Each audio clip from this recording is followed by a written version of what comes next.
guys, and welcome to this video. In this video, I'd actually like to explain you a bit more about our latest release, release 5.7, which is all about user management, role-based access control, and an action log that gives you better auditability in VaultSpeed.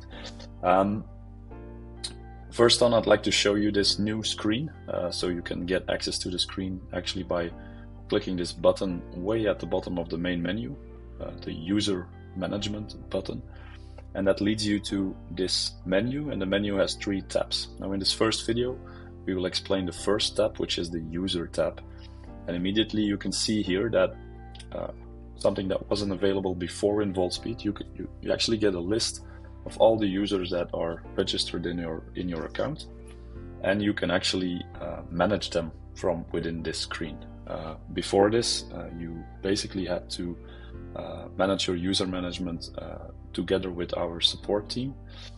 So every new user, every user that had to be deleted was a support ticket, which was an effective approach, but still not flexible enough and not ready for the needs of today's organizations. That's history, so from this release on you can actually manage everything yourself. Obviously you can create new users, just clicking this button here, giving the user details, assigning them a seat, a little bit more about that later, and selecting the roles, the privileges that a user will get. Also a little bit more about that later. So let's first have a look at this column here over here in the table, which is the has seat column. And that's because we have an important change actually in our user management. Before this release, the amount of users that were able to log into VaultSpeed was restricted. There was only a certain amount available according to your active license. This will now change. So from now on, as many people as you want can concurrently, simultaneously log into VaultSpeed. The only difference is that some users will be able to do more than others. And that depends on the fact whether you have assigned them an automation seat or not. For example, look at myself here. So this is my user. I'm actually assuming the role of the security administrator in this demo project. That means that I'm the only one, so there's only one security admin here. I'm the only one that actually can manage this screen and that can manage the users, the user roles, and so on and so on. And that means that we have a full segregation of duties here. I'm the security administrator, and if somebody wants to make a change to the user or user access policy, they need to come to me, because that's, in this demo project, my job. So what I can do here, for example, I've just onboarded a new user here called Leo Logic, and Leo is actually a developer. So he will be a person that will develop data transformations in VaultSpeed. He will develop data models, data vaults, and so on and so on. So I want to assign him a seat, because to be able to do that, he obviously needs this automation seat. So I click this button and confirm my choice. This is obviously an important choice, because actually this is an additional security layer. I'm actually allowing Leo to start consuming VaultSpeed usage. That's a bit what I just did. Now Leo still has this view only role, but now since I've assigned the seat to him, I can change the user roles that he can get. So I'm going to get rid of this view only role, and Leo is actually going to become a development supervisor.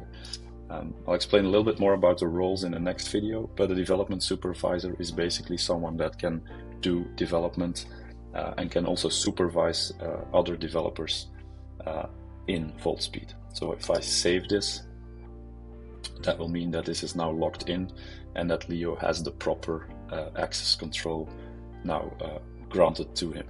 Now if I move to this other screen where I'm actually logged in as Leo, we can now immediately see that, for example, on the project level, Leo has the ability to create new projects. He can do that. He can also create new sources, or if you go inside a specific source, he can actually start making new source releases. So that's all available to him. He can do development on and inside VaultSpeed. He can access all the things he needs to fulfill his role within your team. Now, looking at another user here, for example here, Quentin Query. Quentin has no seat assigned, but Quentin is more like a business analyst. He doesn't develop things, but he needs access to the data models and all the other artifacts we've built in VaultSpeed to be able to help their business owners understand the data models, to be able to build some simple reports on top of the integration and presentation layers. And that's Quentin's job. Now, to do that, he only needs read access to VaultSpeed. And this is a role that many customers have been asking for since quite a long time. And today it's finally possible to do that. So Quentin Query can log in just like Leo Logic at any time he wants. And he can basically, he automatically gets this view only role because he doesn't have an automation seat assigned. But if we go have a look at Quentin's user, so within this screen, I'm actually logged in as Quentin, and he can't really do anything. So the plus project button is grayed out, but he can see the projects. Same for the sources, so he can't create new sources, but he can have a look at the source that I've configured.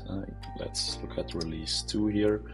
So if he goes to the editor, he can perfectly see all the choices that we've made in order to integrate source 2 into our data platform.